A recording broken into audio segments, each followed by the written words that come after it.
Sa belle-mère l'a regardé dans les yeux et lui a dit « Tu vas épouser cet homme et tu n'as pas le choix. Pas de question. Pas de discussion. Juste un ordre. » Ramatoulaye et Mariam souriaient dans leur coin comme deux personnes qui viennent de gagner quelque chose. Et le père de Soumia, lui, regardait le sol. L'homme qui devait la protéger avait choisi de se taire. Ce jour-là, Soumia a compris qu'on venait de la vendre. Pas avec de l'argent. Avec du silence. On l'envoyait chez un aveugle pour se débarrasser d'elle. Pour libérer la maison. Pour que les deux filles de Mama Titi aient plus de place, plus d'air, plus de tout.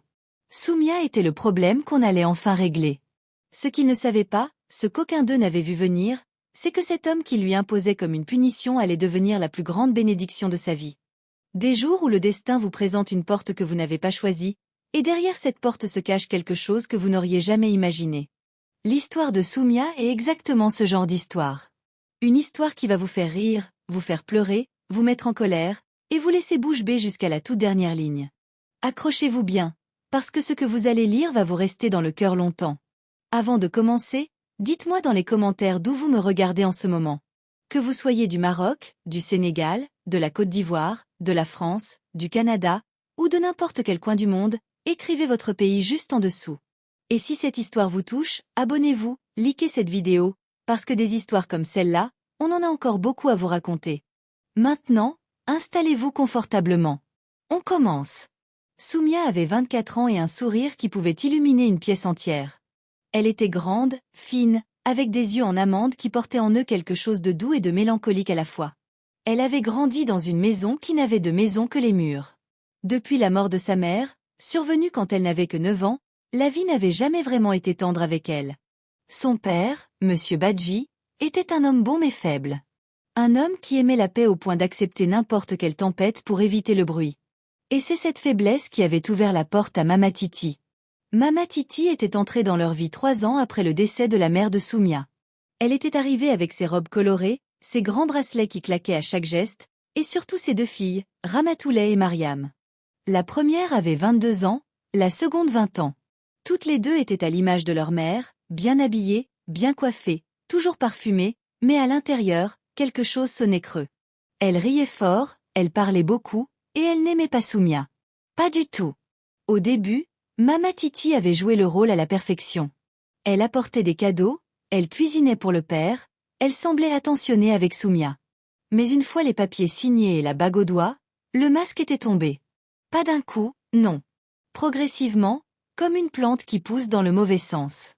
D'abord ce furent de petites piques, des remarques anodines sur la façon dont Soumia s'habillait, sur ses cheveux, sur sa manière de parler.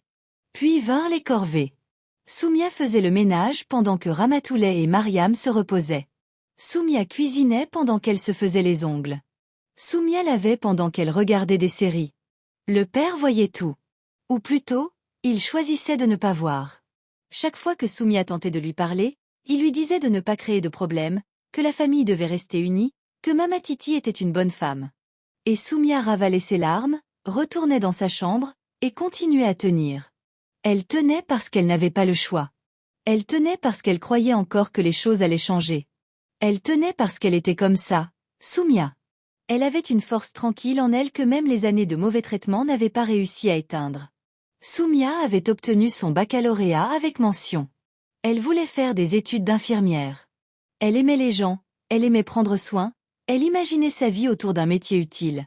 Mais Mama Titi avait convaincu le père que l'université coûtait trop cher, que Soumia ferait mieux de rester à la maison, d'apprendre à tenir un foyer.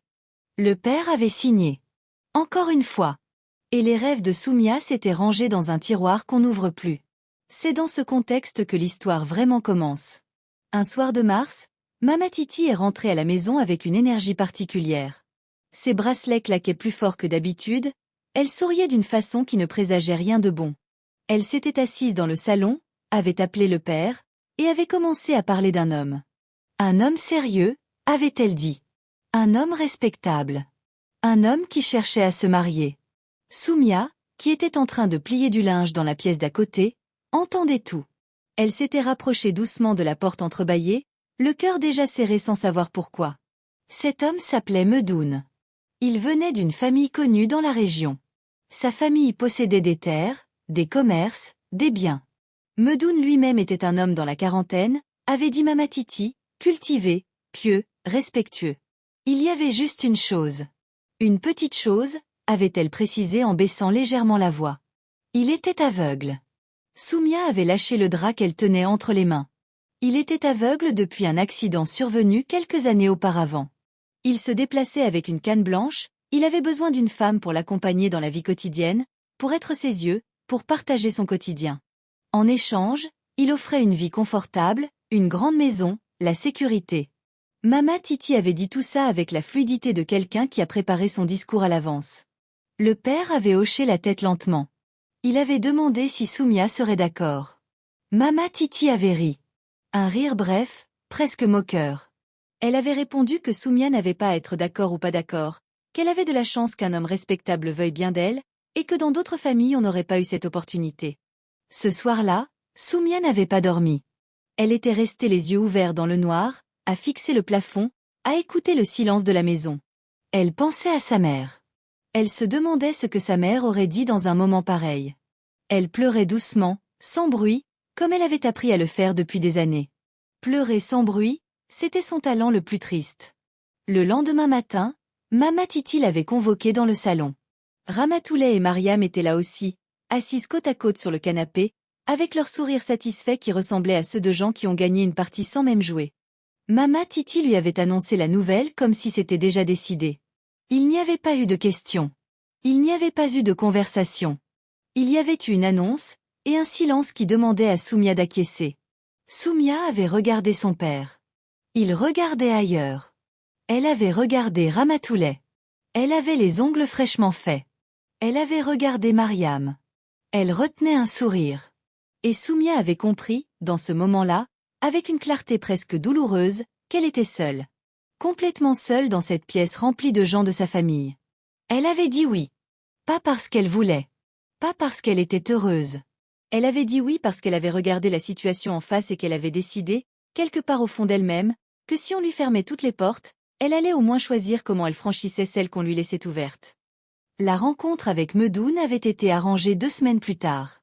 Soumia s'était habillée simplement. Elle n'avait pas cherché à séduire, elle n'avait pas cherché à déplaire non plus. Elle était venue telle qu'elle était, avec sa robe bleue propre et ses cheveux bien attachés. Medoun était arrivé avec sa canne blanche, accompagné d'un homme plus âgé qui semblait être son oncle. Il était grand, bien bâti, avec un visage régulier et une barbe courte et soignée. Il portait une djellaba crème et des lunettes sombres.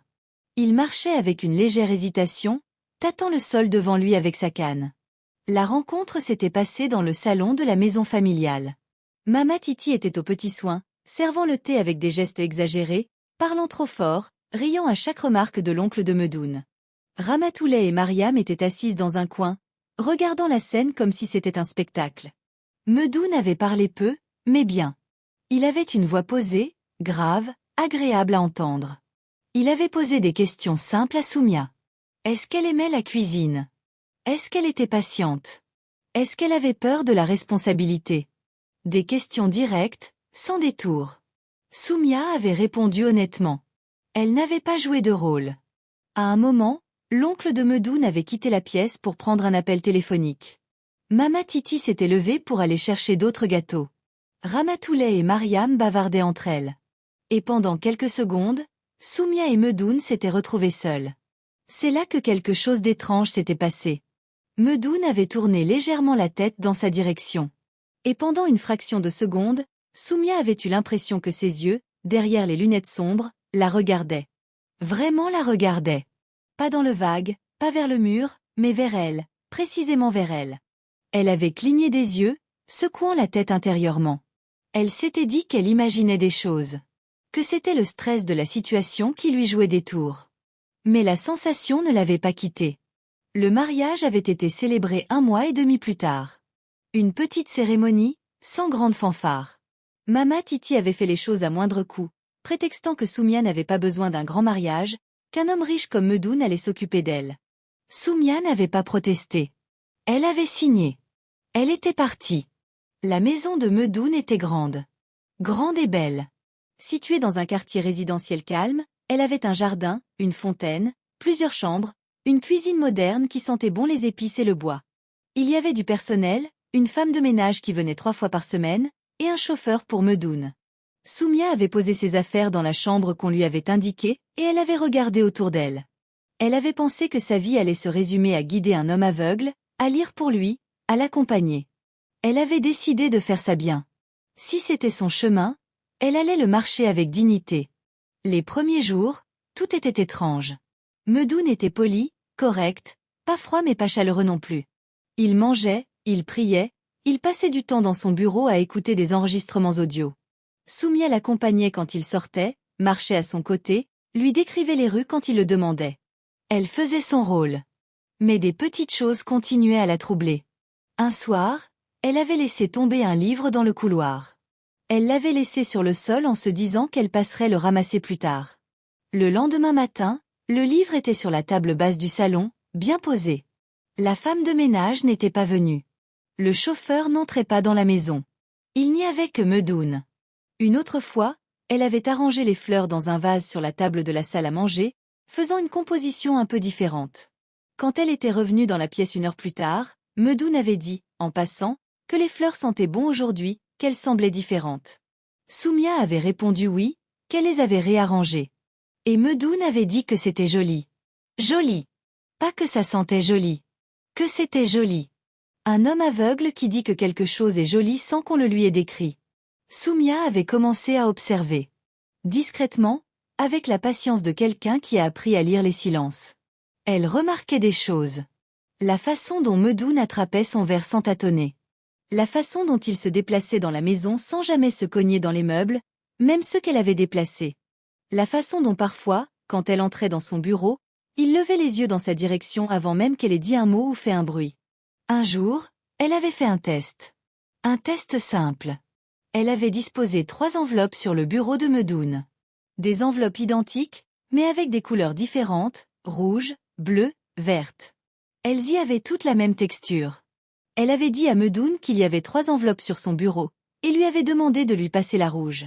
Il avait tendu la main, hésité une seconde, puis il avait pris la verte. Soumia avait noté cela. Elle avait réessayé quelques jours plus tard avec autre chose. Elle avait posé sur la table du déjeuner 2 assiettes. Une avec du riz, une avec du couscous. Sans lui dire ce qu'elle contenait, elle avait simplement dit que son déjeuner était servi. Medoun était venu, avait tendu sa canne, puis il avait demandé si c'était du riz ou du couscous. Logiquement, un aveugle aurait touché les assiettes, aurait senti la nourriture pour identifier ce qu'il mangeait. Mais lui avait posé la question. Comme si la question était une habitude. Comme si poser cette question l'empêchait de regarder. Soumia ne dormait plus beaucoup la nuit. Elle réfléchissait, assemblait les pièces, se demandait si elle était folle, si elle projetait des choses qui n'existaient pas. Elle avait peur de se tromper. Elle avait encore plus peur d'avoir raison. Le tournant était arrivé un mardi soir de manière totalement inattendue. Soumia avait la grippe. Une mauvaise grippe, avec de la fièvre, des frissons, le corps comme du plomb. Elle s'était couchée tôt, avait pris ses médicaments, et s'était endormie rapidement. Vers 2 heures du matin, elle s'était réveillée avec une forte soif. Elle était sortie de sa chambre dans l'obscurité du couloir, sans allumer la lumière, pour aller à la cuisine chercher de l'eau. En passant devant le bureau de Medoun, elle avait vu une chose qu'il avait clouée sur place. Une lumière. Une lumière fine qui filtrait sous la porte du bureau. Medoun était dans son bureau à 2 heures du matin, avec une lumière allumée. Un aveugle n'allume pas la lumière. Soumia était restée immobile dans le couloir pendant plusieurs secondes. Son cœur battait fort. Sa tête tournait, peut-être à cause de la fièvre, peut-être à cause de ce qu'elle était en train de comprendre. Elle aurait pu ouvrir la porte immédiatement. Elle ne l'avait pas fait. Elle était allée chercher son eau, elle était retournée dans sa chambre, elle s'était allongée, et elle avait regardé le plafond jusqu'au matin. Elle savait. Elle savait que Medoun voyait. Mais pourquoi? Pourquoi un homme qui voyait ferait-il semblant d'être aveugle? Pourquoi chercherait-il une femme dans ces conditions? Pourquoi accepterait-il ce mariage arrangé par Mamatiti? Qu'est-ce qu'il cherchait vraiment? Les jours qui suivirent furent étranges pour Soumia. Elle continuait à se comporter normalement. Elle l'accompagnait, elle lui décrivait les rues, elle lui lisait parfois des textes à sa demande. Mais intérieurement, elle avait changé de posture. Elle n'était plus celle qu'on regardait sans le lui dire. Elle observait, elle apprenait, elle cherchait à comprendre. Et ce qu'elle découvrit, peu à peu, la renversa complètement. Elle découvrit d'abord, en discutant avec la femme de ménage qui travaillait là depuis des années, que Medoun n'avait pas toujours été décrit comme aveugle. Cette femme, qui s'appelait Adja, une femme d'une 60aine d'années avec un visage honnête et des mains abîmées par le travail, lui avait dit un après-midi que M. Medoun était un homme très bien, très généreux, mais qu'il avait un passé compliqué. Qu'avant, il avait été trahi par une femme. Une femme qui n'avait voulu de lui que pour son argent. Une femme qui avait passé 2 ans avec lui, avait vidé plusieurs comptes, avait disparu avec un autre homme. Adja avait dit tout ça sans savoir ce que Soumia savait. Elle avait parlé comme on parle quand on fait confiance à quelqu'un. Et Soumia avait écouté avec toute l'attention du monde. Le tableau commençait à prendre forme. Un homme riche, trahi. Un homme qui avait décidé de tester les femmes autrement. Pas avec des cadeaux, pas avec des sorties luxueuses, pas avec des promesses dorées. Avec une mise en scène. En faisant semblant d'être aveugle pour voir comment une femme se comportait quand elle pensait avoir épousé quelqu'un de vulnérable, quelqu'un qui n'allait pas lui offrir une belle vie de princesse, mais une vie de soins et de dévouement. Et Soumia avait été choisie par Mama Titi, non pas parce qu'elle méritait ce bonheur, mais précisément parce qu'elle ne le méritait pas selon eux. Elle était l'option de rejet. La fille qu'on case parce qu'on veut s'en débarrasser. La fille qu'on envoie chez l'aveugle parce qu'on pense qu'elle n'a rien de mieux à espérer. Ce qu'ils n'avaient pas vu, ni Mama Titi ni ses filles, ni même le père, c'est qu'en envoyant Soumia là, il l'avait envoyée exactement là où elle devait être. Soumia avait pleuré ce soir-là. Mais pas des larmes d'amertume. Des larmes de quelque chose qu'elle ne savait pas bien nommer. Quelque chose qui ressemblait à du soulagement mélangé à de l'étonnement.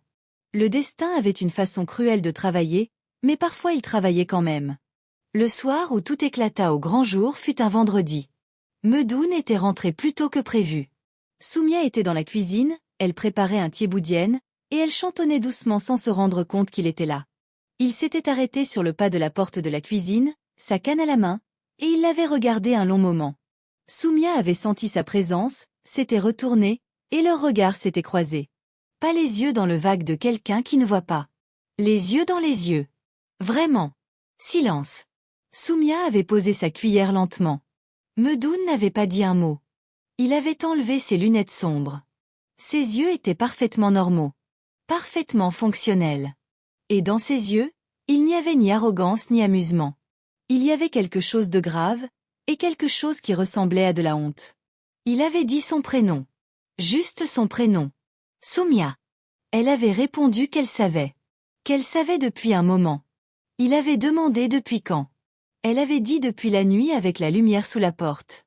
Un long silence avait rempli la cuisine. La vapeur du riz montait entre eux comme un rideau doux. Medoun avait parlé. Il avait tout dit. L'histoire de la femme qu'il avait trahie. Les années à ne plus faire confiance. La décision de tester, pas par jeu, mais par peur. La peur de se tromper encore. La peur d'aimer quelqu'un qui ne voyait en lui que ses comptes en banque. Il avait expliqué qu'il avait mandaté quelqu'un pour trouver une famille dans une situation simple, pas désespérée, mais sans fortune. Et que le choix était tombé sur Soumia. Soumia l'avait écouté sans l'interrompre. Quand il avait fini, elle avait pris une grande respiration. Et elle lui avait dit, avec la même tranquillité qui la caractérisait depuis toujours, qu'elle comprenait pourquoi il avait fait ça, mais qu'elle n'allait pas faire semblant que c'était normal. Que se marier avec quelqu'un sous un faux prétexte, même pour de bonnes raisons, c'était quand même commencer sur un mensonge. Et qu'elle méritait mieux que ça. Medoun n'avait pas essayé de se défendre. Il avait baissé la tête. Et il avait dit qu'elle avait raison. Complètement raison. Et qu'il était désolé.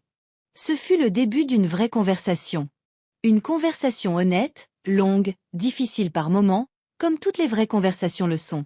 Ils avaient mangé ensemble ce soir-là, le thieboudienne qu'elle avait préparé, assis face à face, sans canne, sans lunettes, sans rôle à jouer. Juste 2 personnes. Soumia avait appris à connaître Medoun dans les semaines qui suivirent.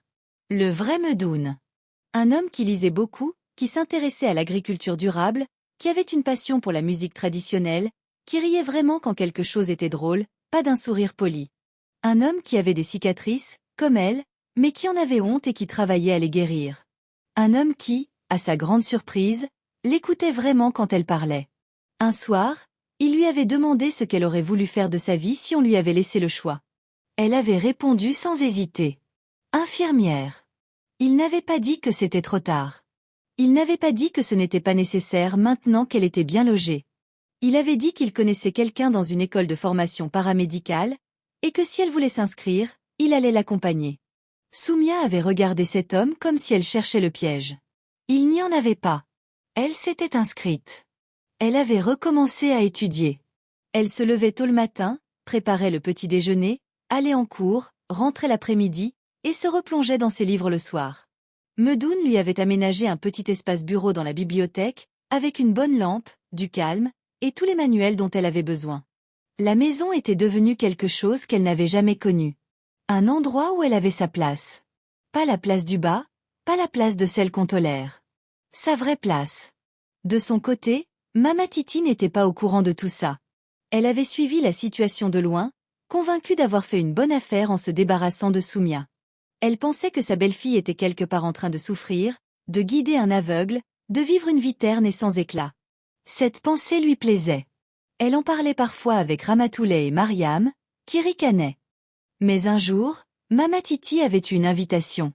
Une cérémonie importante dans la ville, un événement de bienfaisance organisé par une grande fondation. Un de ces événements où tout ce que la ville comptait de familles respectées se retrouvait. Elle y avait amené ses 2 filles, bien habillées, bien coiffées. Et là, dans cette salle lumineuse et élégante, elles avaient vu Soumia. Soumia en robe de soirée, une robe vert profond qui lui allait parfaitement. Soumia avec ses cheveux défaits, souriante, à l'aise. Soumia au bras de Medoun, qui ne portait ni canne ni lunettes sombres, qui se déplaçait avec la fluidité d'un homme en pleine possession de lui-même. Medoun que plusieurs personnes de l'assistance venaient saluer avec déférence, cet homme de l'immobilier, cet homme dont on connaissait le nom, cet homme riche et respecté. Mama Titi avait failli renverser son verre. Ramatoulaye avait agrippé le bras de Mariam. Mariam avait ouvert la bouche sans qu'aucun son en sorte. Soumia les avait vus. Bien sûr qu'elle les avait vus. Et elle avait eu une seconde de choix. Elle aurait pu les ignorer. Elle aurait pu se détourner. Elle aurait pu choisir l'indifférence froide comme revanche. Mais Soumia n'était pas quelqu'un de cruel. C'est ce qui avait toujours été sa force et que les autres avaient pris pour une faiblesse. Elle s'était approchée. Elle avait salué Mama Titi avec politesse. Elle avait dit bonjour à Ramatoulaye et Mariam. Elle avait présenté Medoun. Et Medoun, qui connaissait une partie de l'histoire grâce à Hadja, avait été courtois mais distant, avec cette dignité des hommes qui savent tout et n'ont pas besoin de le dire. Mama Titi avait essayé de sourire. Mais son sourire ressemblait à celui de quelqu'un qui a avalé quelque chose de difficile. Elle avait regardé Soumia dans les yeux pour la première fois depuis longtemps, et elle avait vu quelque chose qu'elle ne reconnaissait pas. Une femme debout. Une femme entière. Une femme qui n'avait plus rien à lui demander. Dans les mois qui suivirent, les nouvelles circulèrent comme elles circulent toujours dans les familles et les quartiers. Les gens apprirent que Medoun n'était pas aveugle. Que c'était une mise en scène. Que Soumia était désormais en formation d'infirmière et vivait dans une belle maison. Que Medoun était un homme reconnu et aisé. Certains dirent que Mama Titi avait finalement fait une bonne chose pour Soumia sans le savoir. D'autres dirent que le destin se chargea lui-même de remettre les choses à leur place. Mama Titi, de son côté, essaya de reprendre contact. D'abord via le père de Soumia, qui appela sa fille pour la première fois en des années, soudainement très bavard, très affectueux. Soumia lui répondit, parce qu'il était son père, parce que le lien du sang ne s'efface pas comme ça. Mais elle répondit avec la sagesse de quelqu'un qui a appris à aimer de loin. Ramatoulaye tenta une autre approche. Elle envoya un message à Soumia sur le téléphone, disant qu'elles avaient toujours été comme des sœurs, qu'il fallait que la famille reste unie, qu'elle espérait qu'il n'y avait pas de rancune. Soumia lut le message. Elle prit le temps d'une longue respiration. Et elle répondit simplement qu'elle allait bien, qu'elle leur souhaitait du bien, mais qu'elle avait besoin de continuer sa vie. C'était suffisant. Mariam ne dit rien du tout. Peut-être parce qu'elle était la plus jeune et que, quelque part, elle avait un peu de honte. Peut-être parce qu'elle avait vu dans les yeux de Soumia ce soir-là quelque chose qui l'avait touchée malgré elle. Peut-être. Les gens changent, parfois, quand la réalité les rattrape. Soumia obtint son diplôme d'infirmière 18 mois plus tard. Ce jour-là, elle portait sa blouse blanche et elle pleurait devant son diplôme encadré. Medoun était à côté d'elle, et pour la première fois depuis longtemps, il y avait dans ses yeux quelque chose qui ressemblait à de la paix. Une paix gagnée, pas offerte. Une paix qui avait coûté quelque chose à tous les deux et qui, pour ça, valait beaucoup plus. Elle prit un poste dans une clinique de la ville. Elle était bonne dans ce qu'elle faisait. Elle était douce avec les patients, attentive, présente. Elle avait un don que les années de douleur n'avaient pas détruit mais en quelque sorte aiguisé. Le don de voir les gens. De vraiment les voir. Le soir, en rentrant chez elle, elle trouvait la maison éclairée. Elle trouvait Medoun dans son fauteuil préféré, un livre ouvert sur les genoux, qui levait les yeux quand il entendait la porte. De vrais yeux qui regardaient vraiment. Et ils dînaient ensemble, ils parlaient de leur journée, ils riaient parfois, ils se disputaient parfois aussi, parce qu'une vraie relation ressemble à ça. Pas à un conte parfait, mais à deux personnes qui choisissent de construire quelque chose ensemble, chaque jour, malgré tout. Soumia pensait parfois à sa mère. Elle se disait que sa mère aurait aimé tout ça. La maison, le diplôme, cet homme compliqué mais sincère à côté d'elle. Elle se disait que sa mère avait dû veiller sur elle d'une façon ou d'une autre, parce que comment expliquer autrement que l'histoire la plus injuste de sa vie se soit transformée en la plus belle? Il y a des gens qui pensent que la gentillesse est une faiblesse. Que les gens doux finissent toujours en bas. Que dans ce monde, il faut jouer dur pour gagner. Soumia aurait pu leur dire une chose. Que la gentillesse n'est pas une faiblesse. Que la douceur n'est pas de la naïveté. Que tenir bon dans la dignité quand tout le monde vous pousse vers le bas, c'est une forme de courage que beaucoup ne comprennent pas. Et que le destin, parfois, regarde. Et qu'il prend note. Mama Titi avait voulu se débarrasser d'elle. Elle l'avait envoyée chez un homme qu'elle croyait brisé. Elle avait cru humilier Soumia une dernière fois. Et en faisant ça, sans le savoir, sans le vouloir, elle lui avait offert la vie dont elle avait toujours rêvé. Il y a une justice dans le monde qui ne porte pas de robe et ne tient pas de balance. Elle est silencieuse, patiente, et elle finit toujours par parler. L'histoire de Soumia le prouve.